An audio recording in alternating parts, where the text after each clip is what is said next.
Here we are once again, live, and we're not going to have a show next week. No show next week. For 4th of July weekend. That's right. Rotary auction. Yeah. Are you going to go? Oh, yeah. I should be there. I've got a pile of stuff to take there. Me too. You going to borrow the truck? You know how to shift. That's true. I do. We haven't started the show officially yet, but we're in a vehicle. I don't know why that light's on back there. Do we have a door that's open? Is my door? No, my door's closed. Start the car. Maybe there's maybe it's on a different setting. No, it was off before. All right, we're going to check another door in a second, but first we'll start the show. Let's see here. I have a feeling the back door's open when I put the stuff in there. Ah. Let's start the show. All right.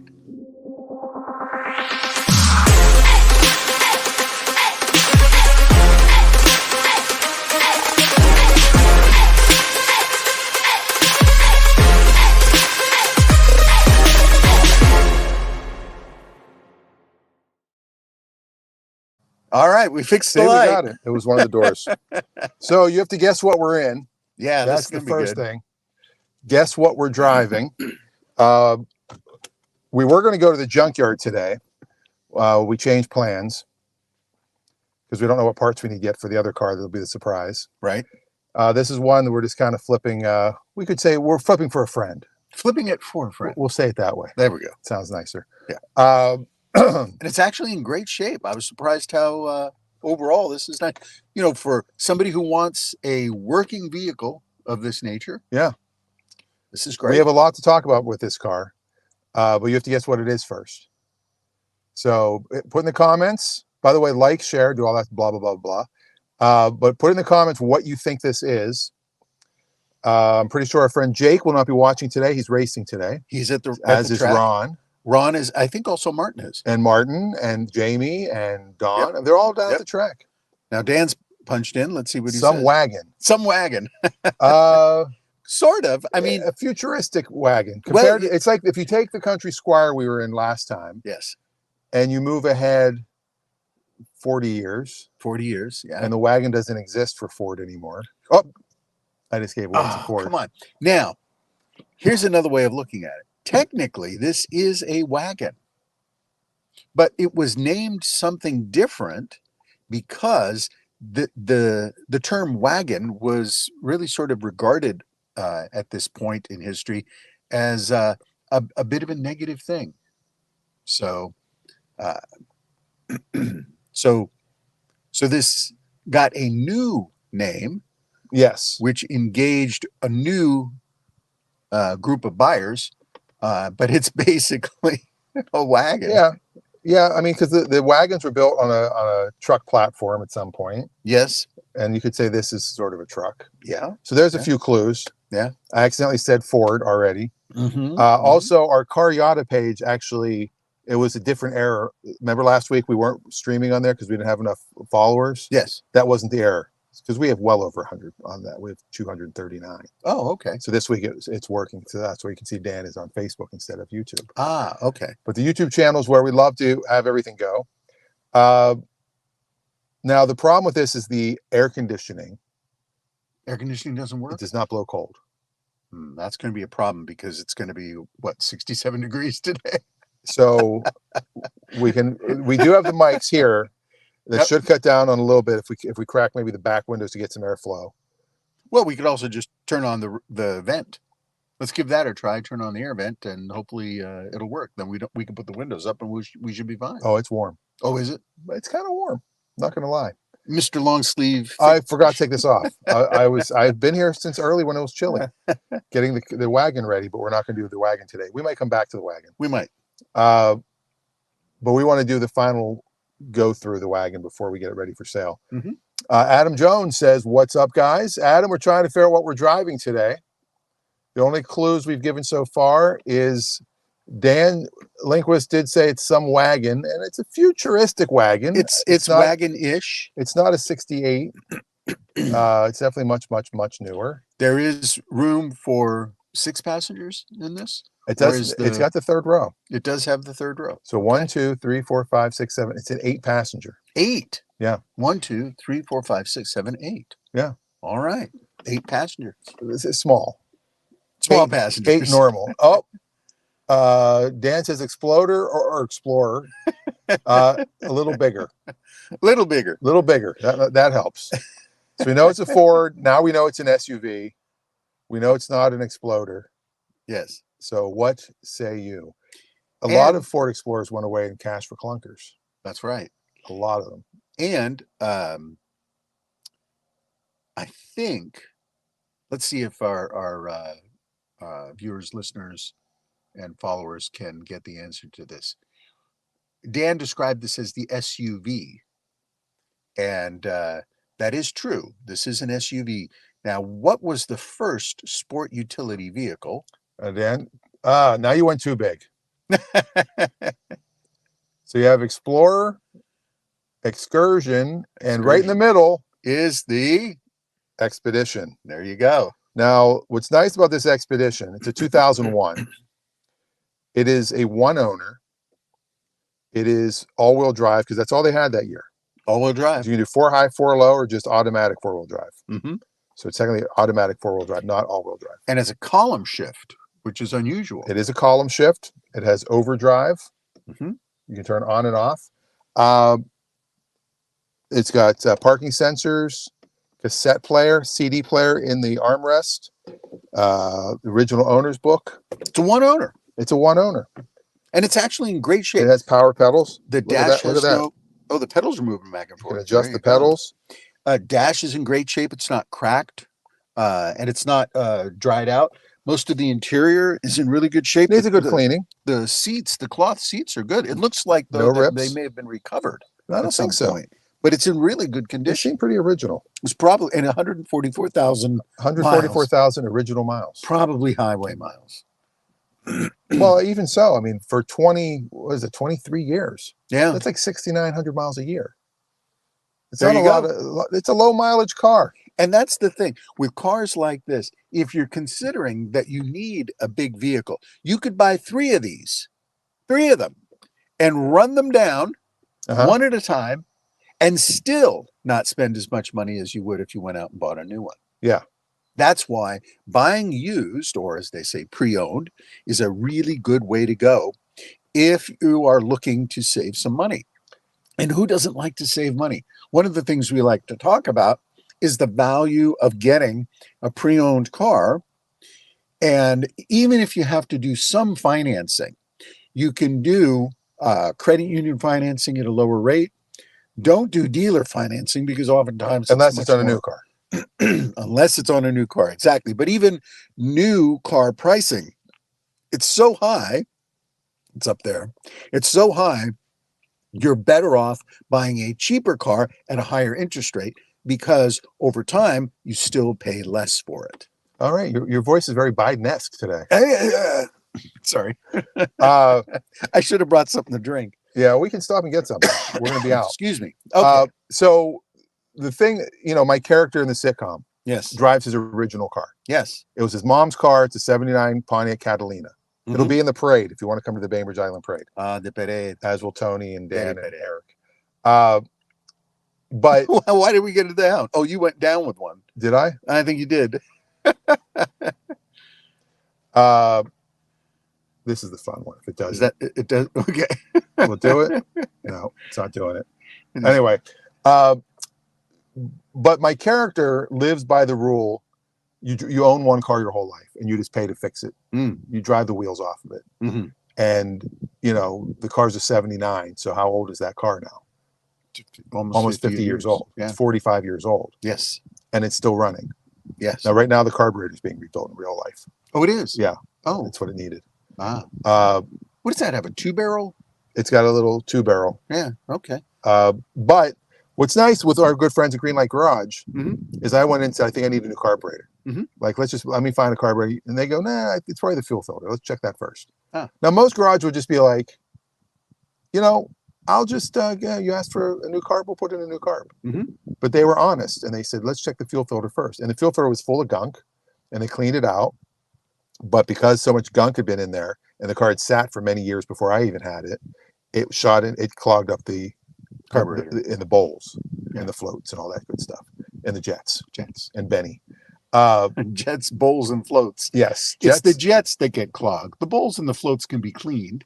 Right. But clogged jets, that's hard to do. You have to replace the jets. And by the time you're doing that, you got the carburetor off. You might as well do the whole thing. Right. So that's what they're doing. Okay. So it'll be ready for the parade. And that one, the air conditioning blows beautifully cold. Because it's a General Motors. General Motors. General Motors air conditioning. They make refrigerators, for goodness sake. And the Saab, the Saab is amazing too. It's got General Motors air conditioning. Yes. It Do you blows know cold. when Rolls-Royce started selling? We've told this story 9 times on the show. 9 times? Yeah. But go on. When Rolls-Royce started selling cars to the Middle East, they couldn't get their air conditioning systems to work properly.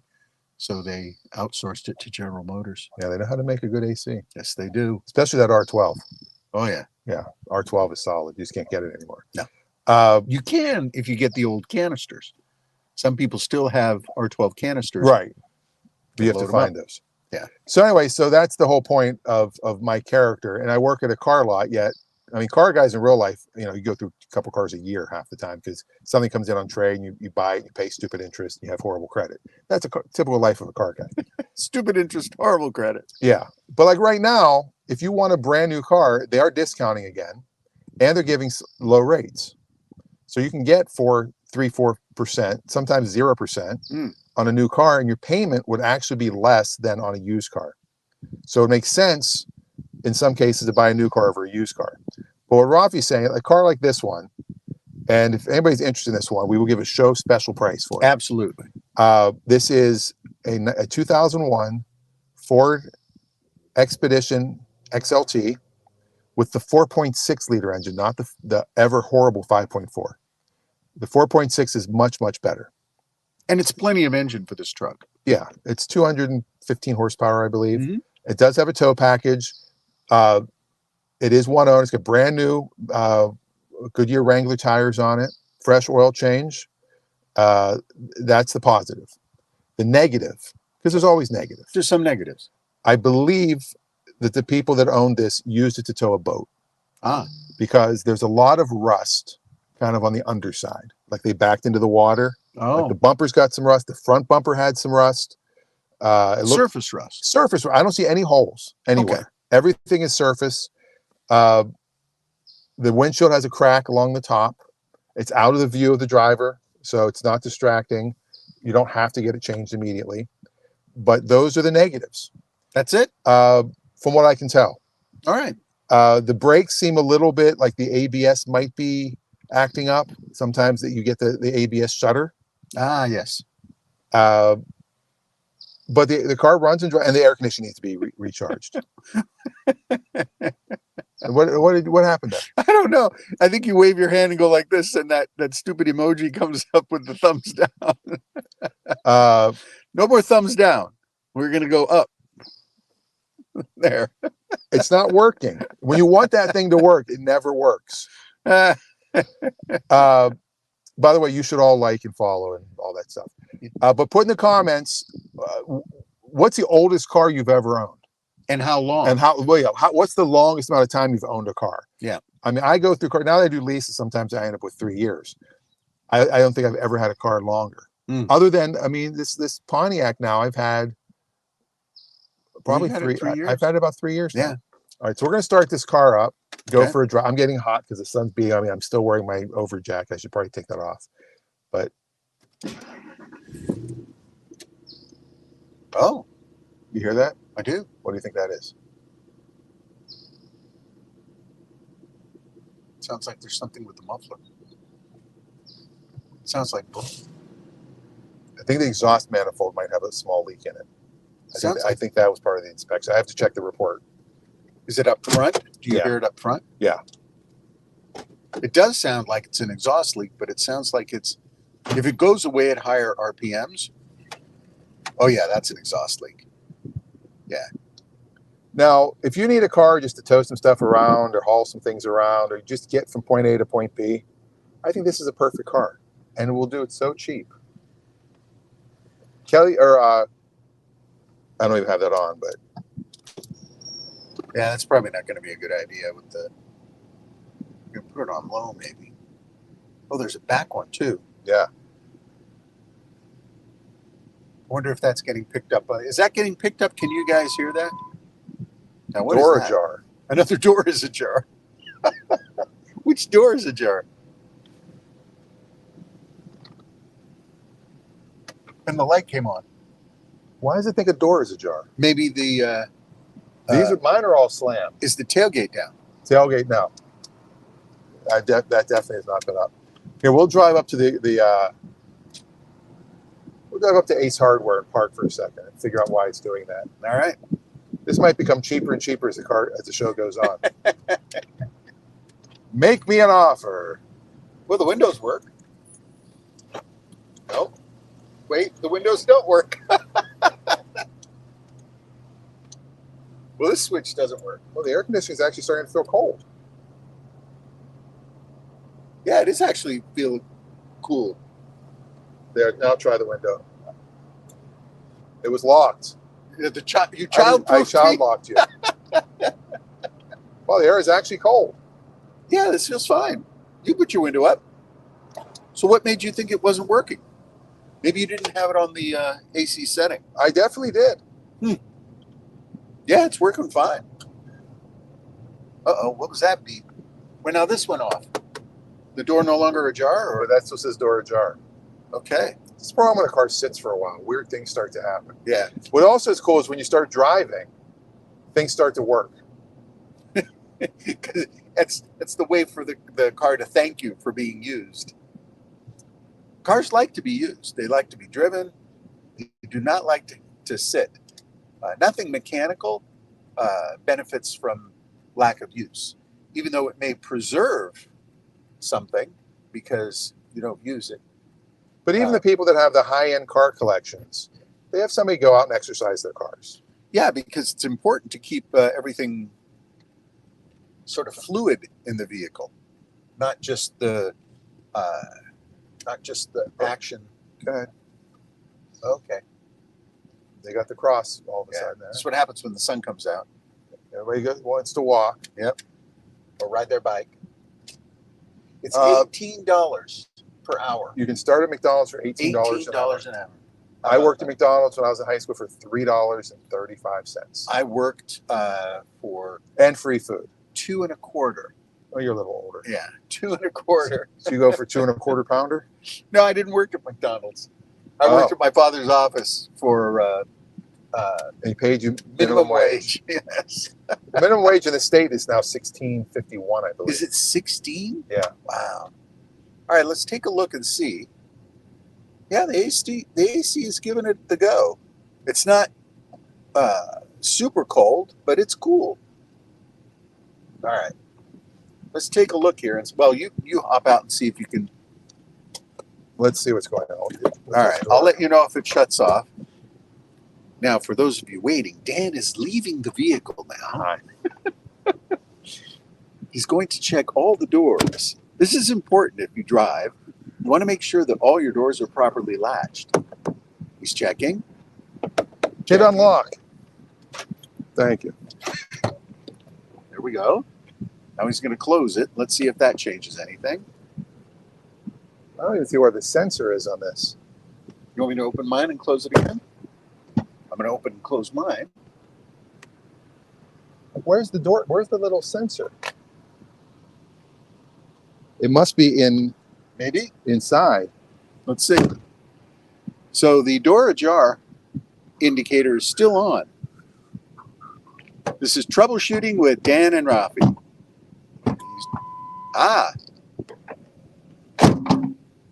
Now that did something. How about now? That does not do anything. Close it again. Hi, everybody. Let's see. Okay, that did it. Now, that did it. That did it? So was the window? The window somehow came open. Okay. There must be a button up here to open that. I bumped or something. So now close your door. Hey, it's working. There we go. This is what makes us the automotive geniuses that we are. Just try it till it goes away. And if it doesn't, just ignore it. And it's important that you keep trying the same thing several times.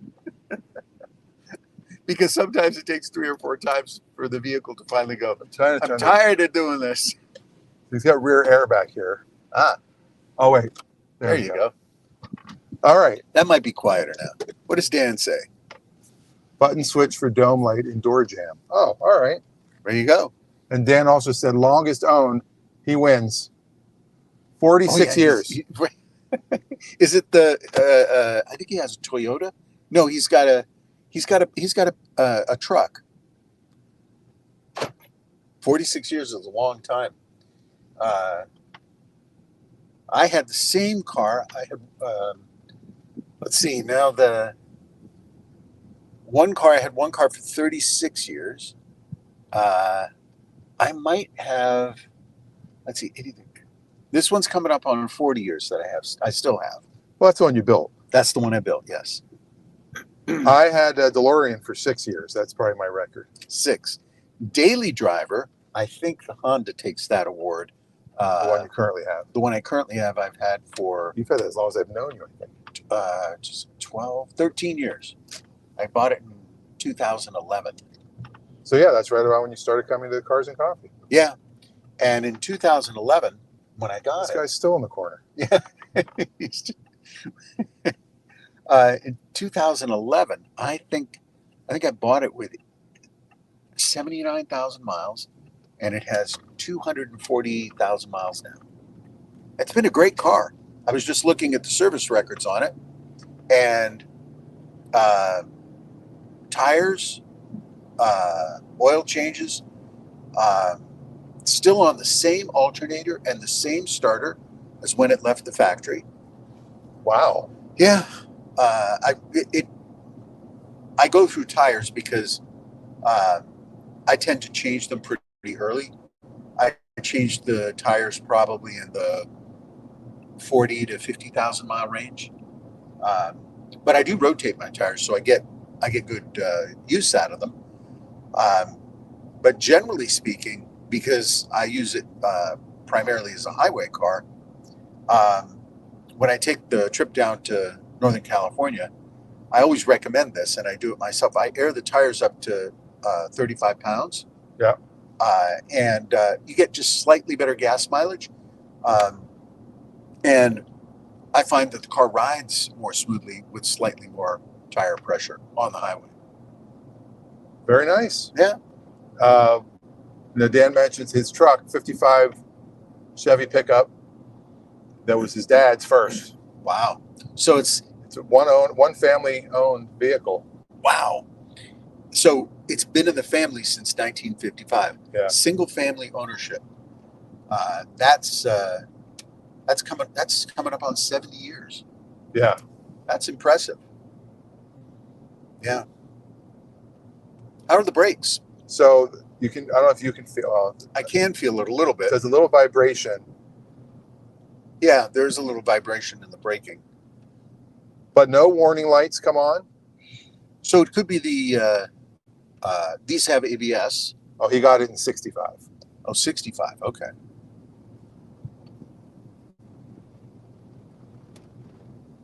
We can't read all the small print. We're old men with a little tiny phone on the front of the windshield. So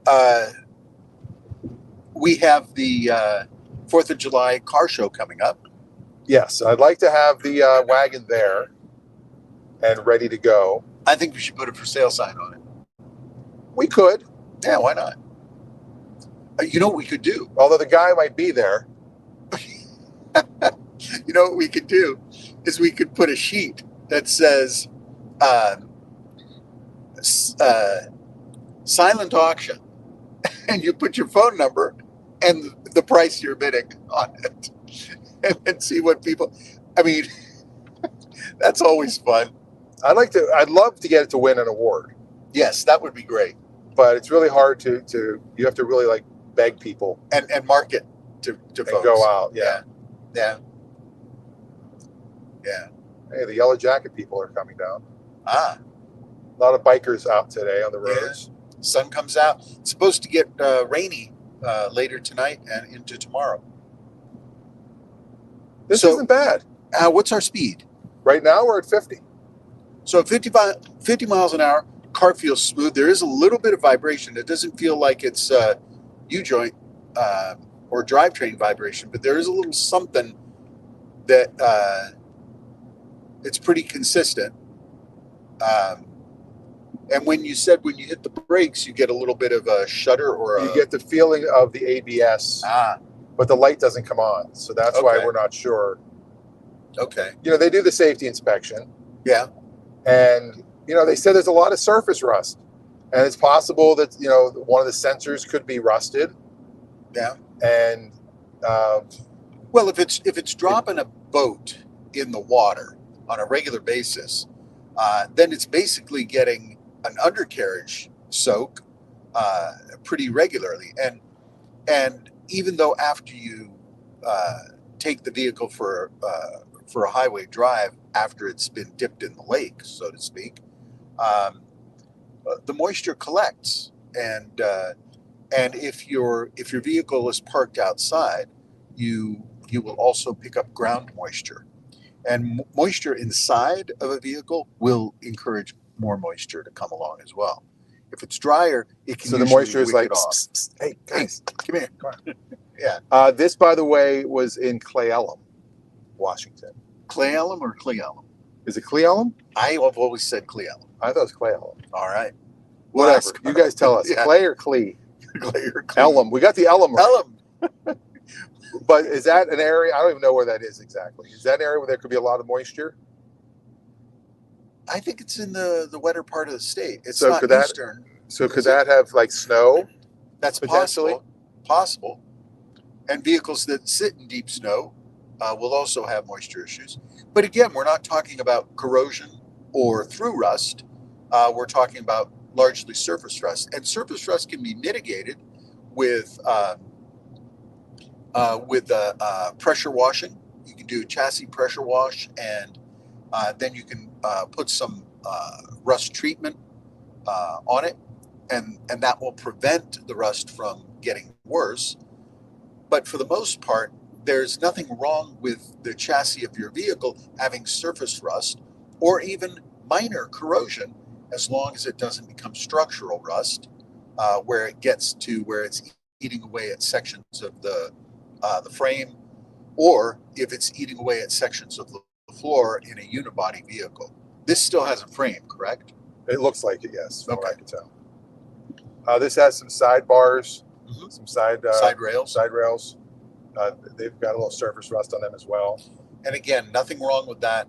Where you want to look for rust, if you're inspecting the underside of a vehicle, in a unibody car, the suspension is attached to the actual floor of the vehicle. So the suspension structural points, if you have rust around the structural points, that's a problem, because that's hard to patch and fix accurately.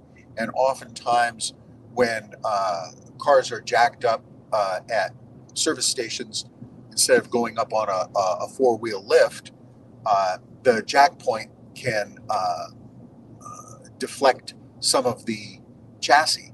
And whenever you deflect metal, you actually sort of embrittle it.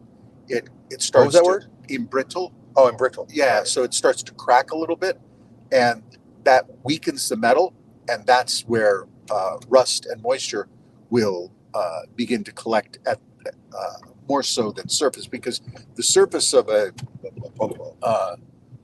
cold pressed sheet steel metal that's been treated will be harder for rust to activate.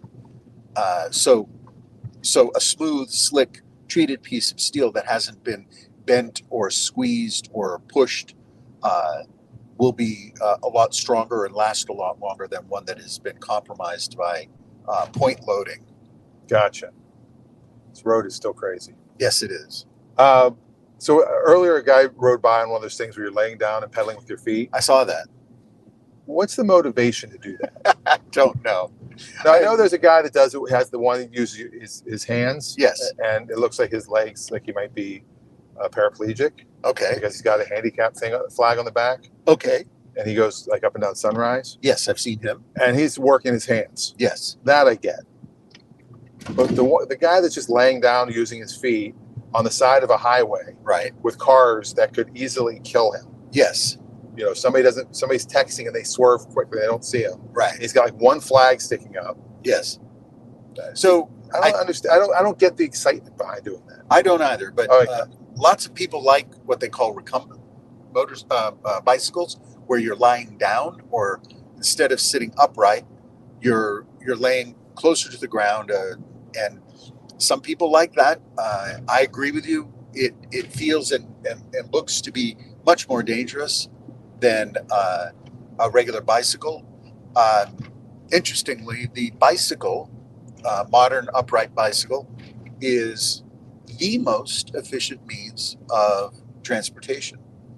It translates or transfers leg motion in a very, very efficient manner. Nobody has been able to significantly improve on the energy transfer of a bicycle with a gear and wheel in any other type of vehicle. Adam set me straight. Okay. Oops. It's Clee. It's Clee. Clee Ellum. Okay. And he says where it actually is located, which I'm driving and can't really read that. I don't know if you can read that. I cannot. You need reading glasses? No. Well, if you can't read that. I just have to get a little closer. Oh, you get a little closer. It's right when you go over Snoqualmie Pass on the eastern side of Washington. Oh, so it's got some snow. So when you're headed to Spokane. Okay. Well, it is Clee Ellum. All right. I was wrong. It's not important to distinguish that brakes. You were wrong and I was right. Well, you like that, though.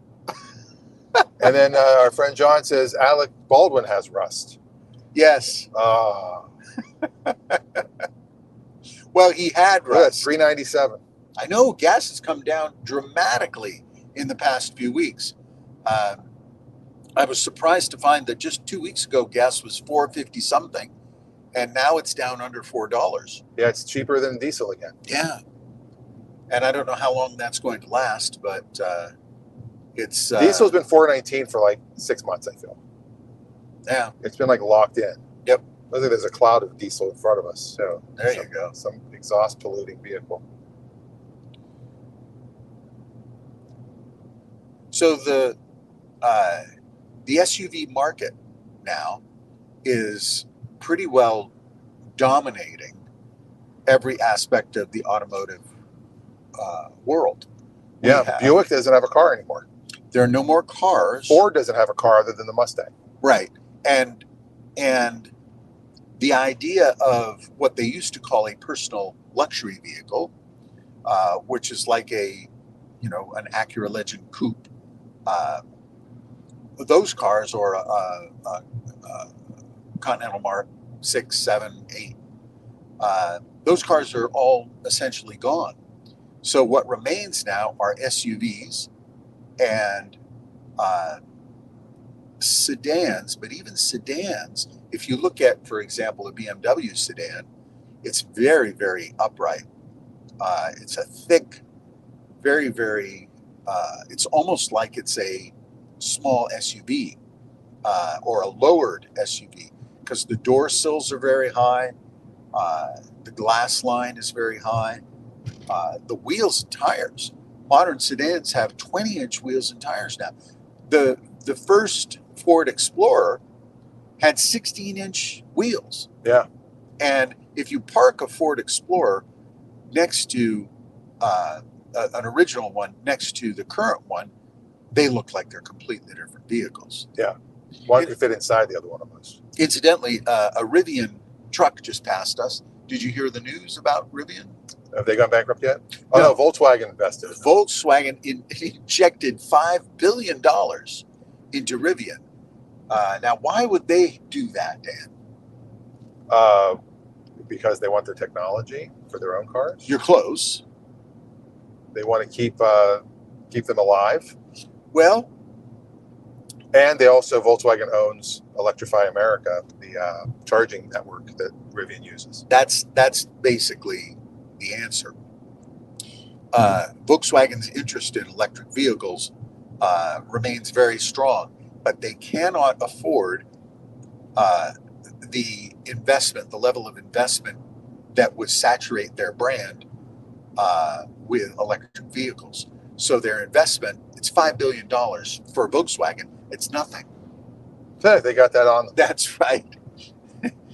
So their investment into Rivian sends the message that we believe in electric vehicles. We're standing by it, and that also gives them some leverage to be able to take over the Rivian brand, which I think is eventually going to be what will happen. Because I think Volkswagen will own Rivian. Well, Cox Automotive, who owns Auto Trader, Kelley Blue Book, Manheim Auto Auctions, Yes, I believe invested $350 million $350 million into Rivian because they're building their Atlanta plant, and Cox is headquartered in Atlanta, so they're bringing that to Atlanta. There you go. Now, I noticed you took the inside line on this. That's the outside line, isn't it? Well, it's the outside lane, but it's the race car driver's inside line. I did that because I didn't want the guy behind me to try to speed up and cut me off. Try and cut you off. Yeah, okay. Now, my car is considered a sedan. My Polestar. Yes. Their 3 that they just came out with is considered an SUV. Yeah. Because it's higher than mine. But mine has a hatchback. Yes. And some people think that mine is more SUV-like. It's interesting because they used to use the term crossover, and they still use that term. But now almost all of the smaller SUVs are considered crossovers. Really, what we have now is a series of taller and shorter station wagons. Because this is basically just a tall station wagon. And we have all sorts of variants of station wagons or versions of station wagons. Short station wagons, tall station wagons. They're all platformed this way. It reminds me of one of my classmates at Art Center in the 80s. His concept was a Cadillac SUV. Oh. And the professors just mocked him without mercy over how stupid it was. And said, there's no way they'll ever make this. Cadillac's not a truck brand. It's never going to work. But he stuck with it. And I think the design he came up with was actually quite good. And of course, it wasn't that much long after. And his name was Frankie Escalade. Escalade. Should I go through this with the brushes? Yeah. Or should I go through the touchless? I guess the front nose thing is fine. Well, we'll find out. That's for sure. Yeah, it's only $60. If it gets ripped off, well, they won't cover that. No, they won't. Now my wife's mirror got knocked off, her glass of her mirror. Oh, really? And in the Mercedes or in the Mercedes? Wow. They did an incident report, and they put it back on, but then it fell back off. Just the glass part in the BMW. Well, to be fair, that's an adhesive thing, and but it's not. It's got little plastic prongs. Oh, and we had to go to the dealer, and it was over $400. Wow, that surprises me though, because good. How are you? That does surprise me because they're inside. The mirrors are inside the canister, or the mirrors, the side mirror surround. So it should have been safe. All right. I went with everything. The everything. Wow, that'll take care of the look of the bumper. Now the rear wiper's missing on this, completely missing. So we don't have to worry about that. We don't have to worry about it getting ripped off here. All right. And we'll check to see if it's watertight now too. So yeah, so SUVs as a platform. Look at this. You got SUV, truck. Yes. Now this Subaru all-wheel drive Subaru wagon. The Crosstrek. This is the Crosstrek. This is a small station wagon. There's no other way to describe that from a vehicle design perspective. It's a small station wagon, but they call it a crossover vehicle because, for all intents and purposes, that's a long roof sedan, but they don't want to call it that. Right. Because modern marketing says, no, young people won't buy sedans. Even though you look at it and you go, well, that's just a long roof hatchback sedan. So Rivian was losing. Yeah, Dan asked that about 30,000 a car or vehicle. Yeah, 39,000. But they make it up in volume. They make it up in volume. Yeah. So as we've discussed before, we discussed this with Tesla as well. It is extremely hard to make money in a volume-oriented automobile business. You can make money making limited edition high-end vehicles, but it's extremely difficult to make money as a volume manufacturer because there's so much money required to get your tooling done, to get your... Tesla took 10 years till they hit a profit, I think. Right. And remember, Tesla had a tremendous amount of outside resources to support what they were doing to gain profitability. Yes. And they had a ton of money investing into due to Musk's other interests. Musk was already a very wealthy individual when he started Tesla. Well, he didn't start Tesla. He bought Tesla. Well, it already had started. He bought into it. Right.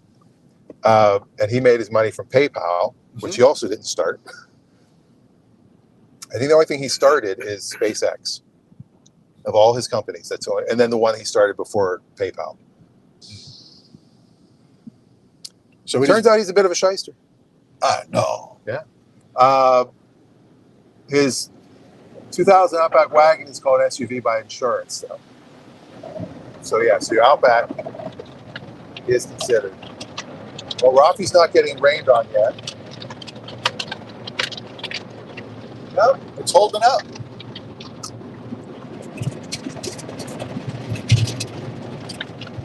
It's kind of loud. Now, Dan brought something earlier that we haven't really talked about, and that is the news about John Force. Oh, he's in neuro ICU from his racing wreck. Neuro ICU. So you would know what that is because you know everything. So John Force is probably certainly the most commercially successful. He's the Michael Jordan of drag racing, of funny car racing. Yes, he is. And he's lasted a very long time. He's 75. Yeah.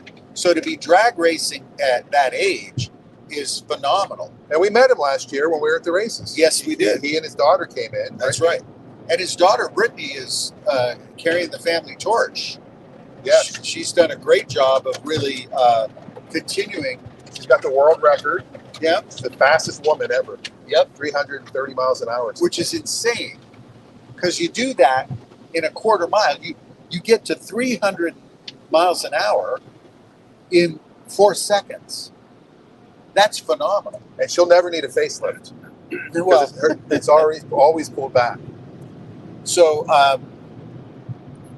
it's not surprising that someone with that career would have neurological damage.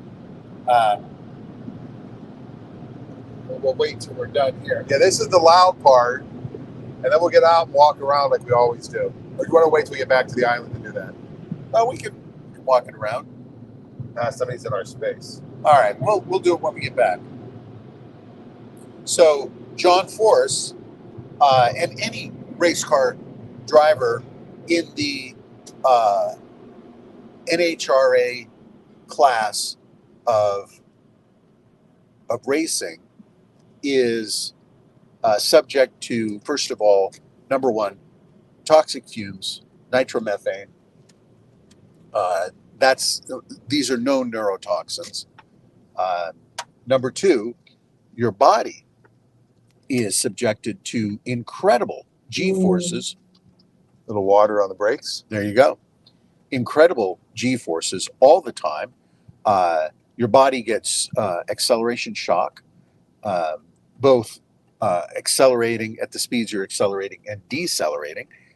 A not uncommon thing to have happen is to have your retina detach from the acceleration and deceleration forces.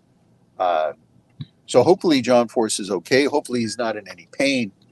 And whatever it is. I mean, he stood up and, I mean, that accident, I don't know if you saw the video. I did not. Horrible. But he stood up and, I mean, they pulled him out and got him on, got him out of there. But they weren't like pulling out a limp body. I mean, he was awake. Well, the safety cages, the roll cage, the suit that you wear. I mean, the it was suit a you wear, fireball. Yeah, I have not seen it. I will look at it. Same thing with Formula One. Tremendous amount of engineering has gone into protecting the drivers from impact. In Formula One, you've seen where cars get literally cut in half, and the driver walks away from it. Boy, that's tailgating, huh? Look at this, three California style. Now we're gonna get a nice air dry. Air dry. All right. Above and beyond. Yeah. Now it feels like it's warming up a little. No, the air conditioning. Well, that's still tepid. It's not cold. It's not, but it's cool. Yeah. Yeah. If it gets to 80 outside and this is all it can do, then it's definitely going to need a charge. But a clean car runs better. You feel that? It does feel like it. What is it about getting your car washed? It's the aerodynamics, I think. Is that what it is? Yeah. Or maybe it's just our sense of projection. We're projecting that it runs better. Yeah. Let's take a poll. Does your car run better after you've given it a car wash? Which is ridiculous, but maybe it does. Maybe it does run better. Maybe the car actually appreciates it. You know, the only reason we give our cars baths? So they don't look horrible? No. It's leftover behavior from when we had horses, and it was important to bathe and groom the horse.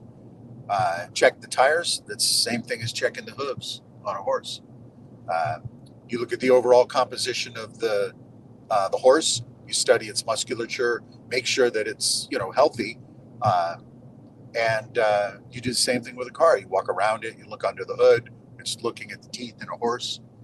All of that behavior is embedded behavior from having horses.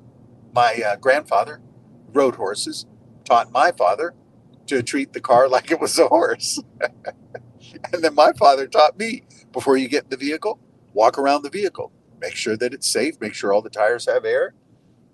Check for anything that might be unusual. You really do that every time? I do. I walk around my vehicle. I've seen you jump into a car before. I've jumped in cars without, but if a car's been sitting, if it's been sitting for overnight, absolutely. I did it this morning. I walked around my car before I got come down. Yeah, you're old school. I am. I'm old school. Speaking of old school, should we go old school? Well, would we have something to pull up on the old school? Yeah, I've got nothing. You'd have to see something that impresses you that we drive past. All right. Well, let's see what we got. It's getting harder and harder to find truly old cars on the road, but they're still out there. I'll tell you a good story. Okay. Maybe I'll do old school today. All right. So my friend, Ross, who's in our group. Yes. At the Stokes auction, there was a car that I remember 3 years ago I sent to you and said, what do you think of this? And you're like, oh. Run away. Yeah. You're like, if you get it for like, $3 or $4 grand, maybe. Mm. It was an 81 Alfa Romeo convertible. Yes. White pearl with a red leather interior. Same car. And it sold for like $7 grand. I walked away. Good. The person never picked it up. Oh. And it just sat there. It sat in their barn for 3 years. They finally decided to sell it as a non-runner. Wow. And Ross bought it for $4 grand. Yes, he did buy it. 4,100. Yes. Oh, you saw him at the car show? I did. Yeah, so you saw the car. I saw the car. It's that a is nice car. That's a cute car. He's going to get the bumpers, the European bumpers for it. Yeah, that'll help it.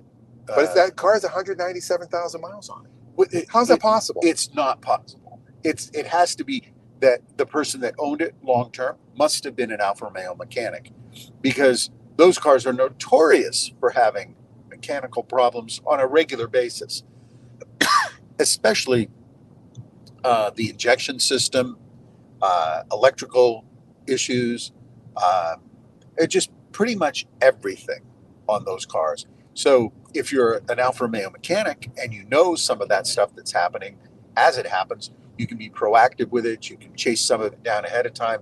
You can keep after it, and you can put the miles on it. They will perform, but 197,000 miles, that has to be the most miles I've ever heard on an Alfa Romeo. And the interior has obviously been redone. Yes. But it looks brand new, like they just did it. Yeah. The exterior has been painted, Yes. but not a bad paint job, but you can tell. Yeah. It's a little bit of overspray under the hood. No, it's a nice, but it's a nice looking car. And he got it running by just cleaning out the gas. Yeah. Because it had been sitting. He's like, oh wait, it's been sitting for a while. Yeah. Well, and for $4,000, you know, that's half the price of a used Camry. For $4,000, he's going to have an awful lot of fun. And they can be fun cars as long as you're comfortable with working on them, because they're going to be quirky. That car is going to have some challenges, but luckily Ross is fairly capable mechanically. And Jamie, who also lives and works on the island, he's got Alfa Romeos and he knows how to work on them.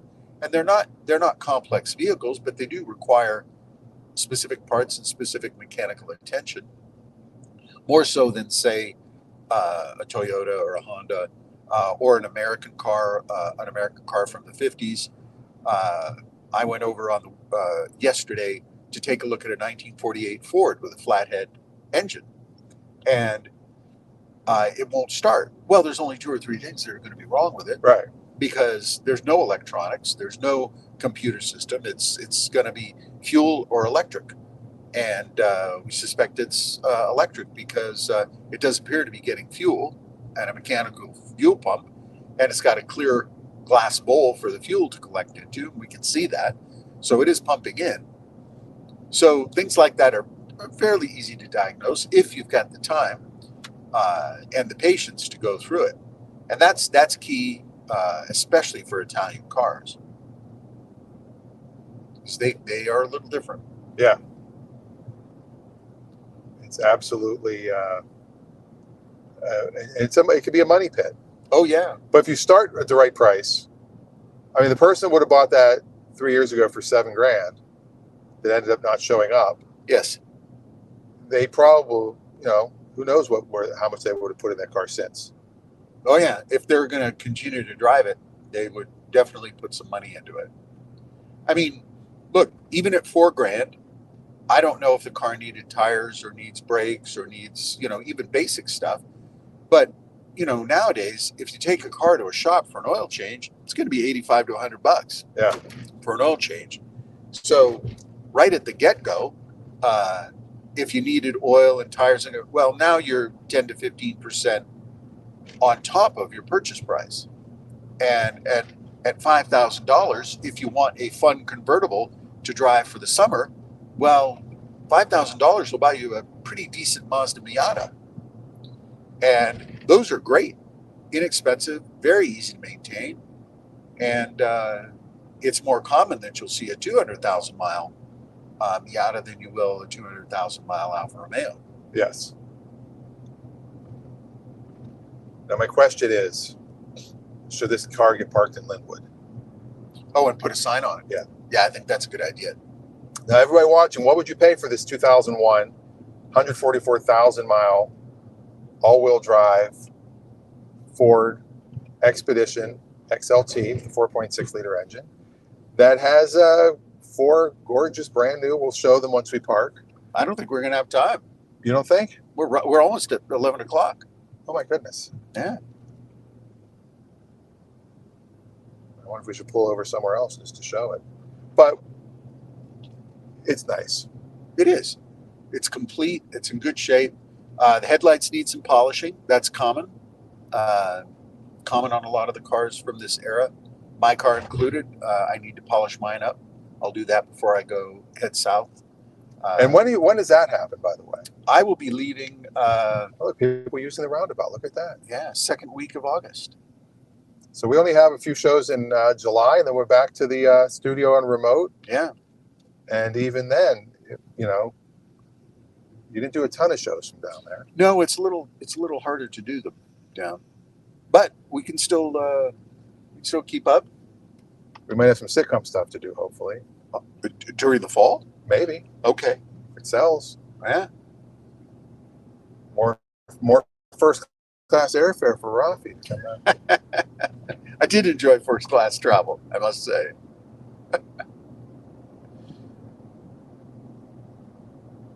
Yeah, so this is nice. It's driving smooth. You're at 55 miles an hour and 45 at the moment, but I can get up to 55 pretty get to quickly. 50. Let's see what, at 2100 RPM. There, I'm right now at 55. I'm at 1500 RPM. Okay. 1400. You know, with the smaller engine, the 4.6 liter, you probably get decent highway miles with this. Yeah, and the 4.6 is the same engine that was in the Mustang GT back then. Mm-hmm. That was technically the 5.0. Yeah. And the 5.4 had cam phaser issues, and I've seen so many of these with that 5.4 that are just dead. Yeah. Well, and even if you had to, on a vehicle like this, your biggest expense is going to be your transmission, and if you had to rebuild the engine or replace the engine.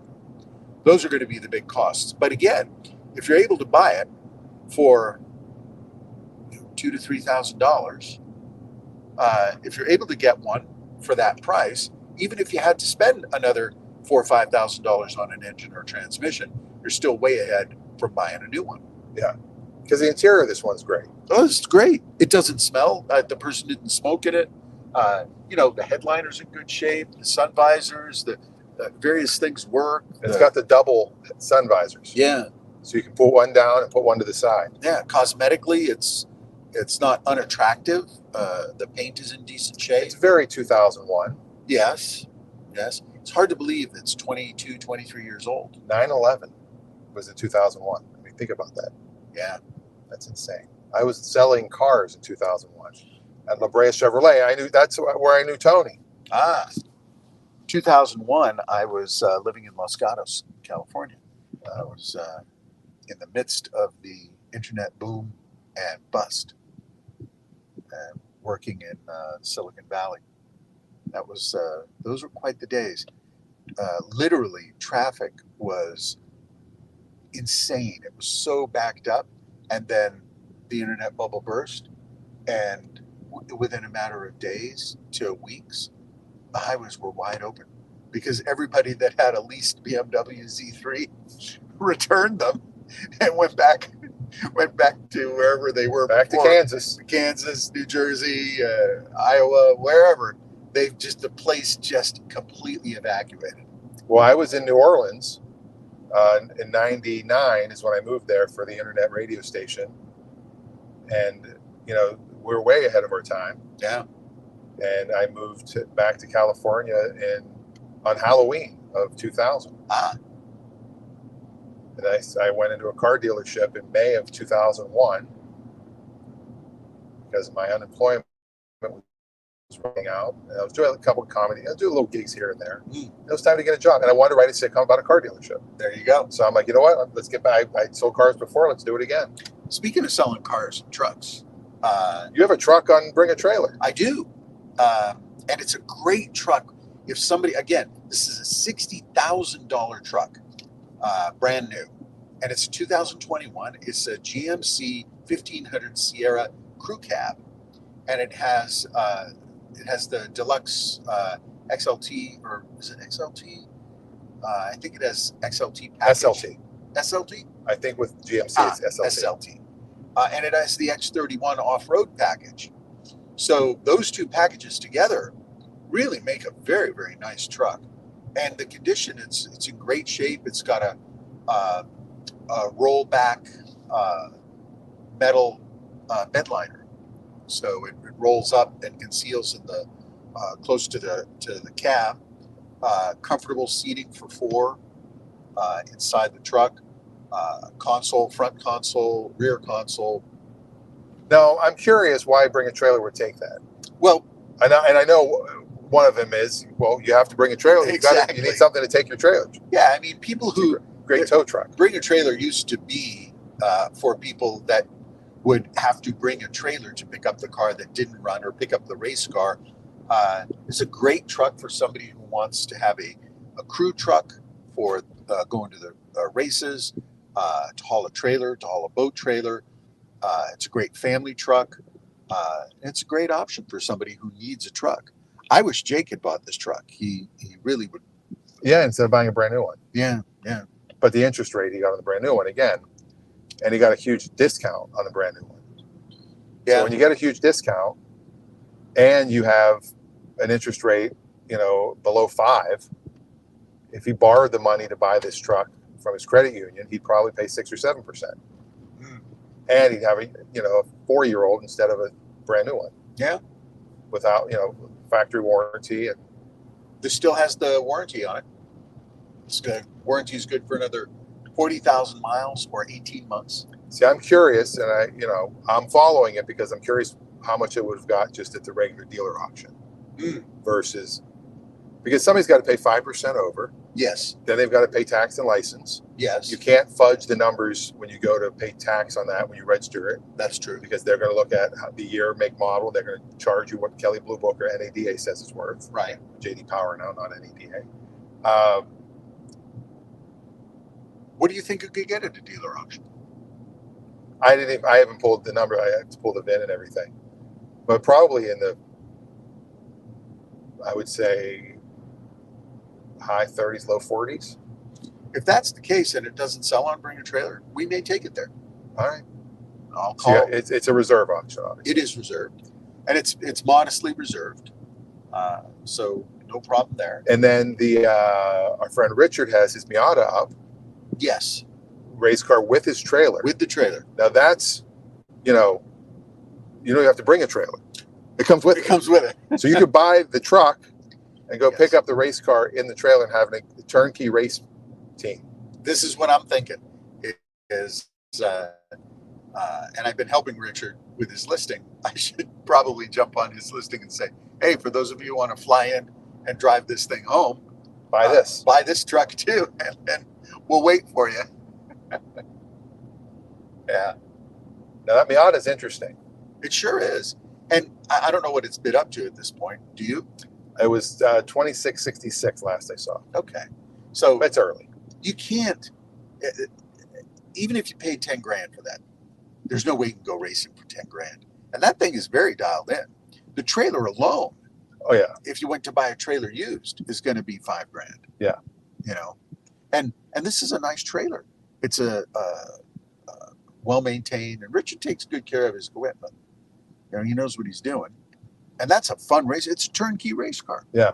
Hop in, start it up, off you go. And he had his Alfa Romeo at the car show. Oh, he did. Yeah. Okay. Yeah, we missed you. You came and left so quickly. I did. I had a photography appointment. I had to go take pictures. All right. Well, we've gone over a little bit, Yes, we have. but we're about to pull up to a red light, so we'll end the show there. Okay. So we'll be off next week.